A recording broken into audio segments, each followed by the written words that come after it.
to disable third-party cookies on Google Chrome on Android.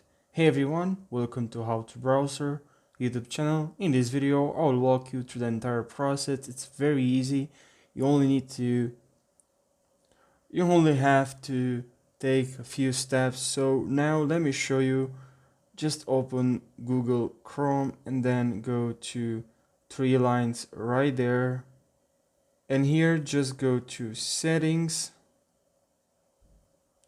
From settings just scroll down until you see site settings.